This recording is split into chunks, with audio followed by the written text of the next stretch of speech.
All right, let's jump right in. We're going to talk about a really systematic way to speed up your career in the hotel world.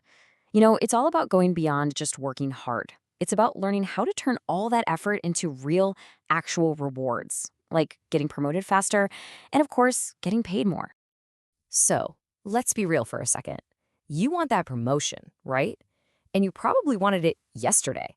It's a question we all ask ourselves. You're putting in the long hours, you're giving it your all, but sometimes it just feels like you're stuck in neutral. Well, that's the exact problem we're going to break down today.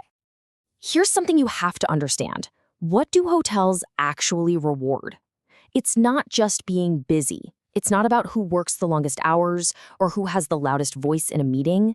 No, what gets rewarded is creating real value. Things like cutting down waste, making things flow faster and smoother for everyone, and at the end of the day, making your guests genuinely happier. Okay, so that leads us right into our first big idea.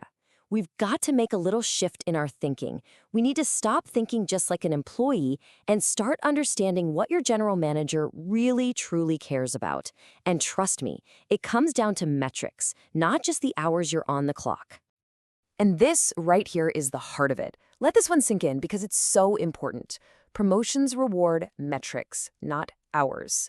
The person who really gets ahead is the one who can take a process, make it stable, and then prove with numbers that they've made things better for the business.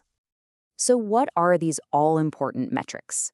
Well, think of it like your GM is watching a dashboard with these 5 dials. You've got ADR and occupancy, which is all about getting the right price and filling the rooms. RevPAR kind of mixes those two together. But then you have TAT, turnaround time. That's all about being efficient, doing things faster, and lowering costs. And finally, NPS, the Net Promoter Score. Basically, how happy are your guests? These are the numbers that really tell the story of success. So, the big question is, how in the world do you actually change those 5 dials? And that brings us to our next part, the operator's toolkit. This is where we learn to stop working harder and start working smarter, using the right systems. This quote right here perfectly captures the mindset shift you need. It's about building systems, not just relying on quick fixes. We have to move away from those temporary Band-Aid solutions and start building repeatable processes that give you great results every single time. Now look, these aren't just some boring, abstract theories. This is a real, practical toolkit you could start using on your very next shift. 5S helps you organize your workspace so handovers are faster. A simple flowchart can get your entire team on the same page in like 20 seconds.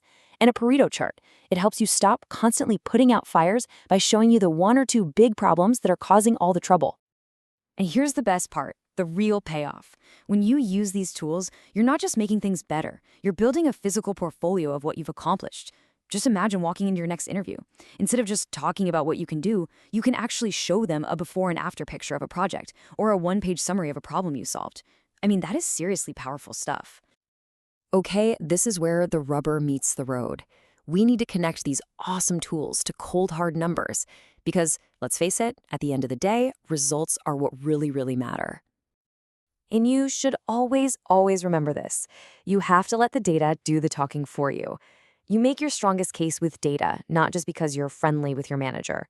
When you can back up what you've done with real numbers, your case for a promotion becomes pretty much undeniable. Let's look at a quick example, a real micro win. So, at the front office, by using simple tools like organizing the counter and a new pre-arrival process, the average check-in time went from 6 minutes all the way down to just 3 minutes and 45 seconds. That is a huge improvement in the guest's first impression.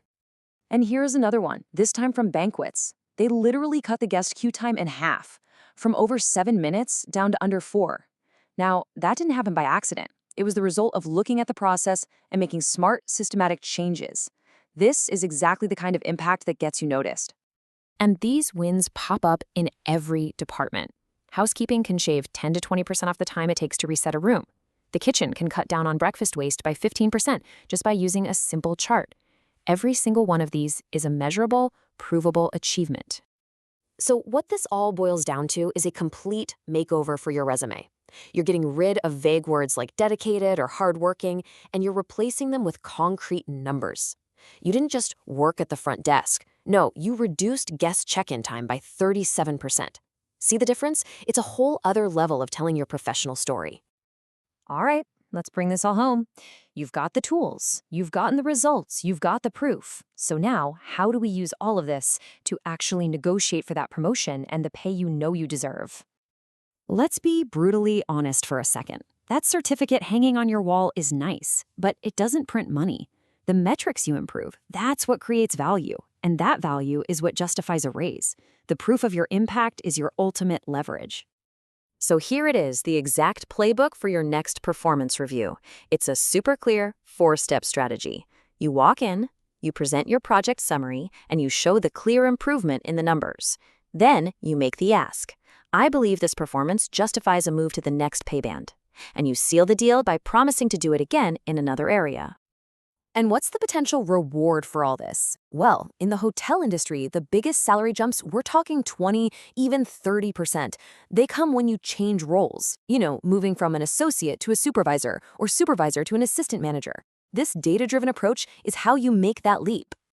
And we're going to end on this final thought because it really sums up everything we've talked about today. If you can't measure it, you can't sell it to your manager. The path forward is crystal clear. Find waste, improve the flow, document your impact with numbers, and then go in there and confidently ask for what you've earned. That, right there, is how you truly shine.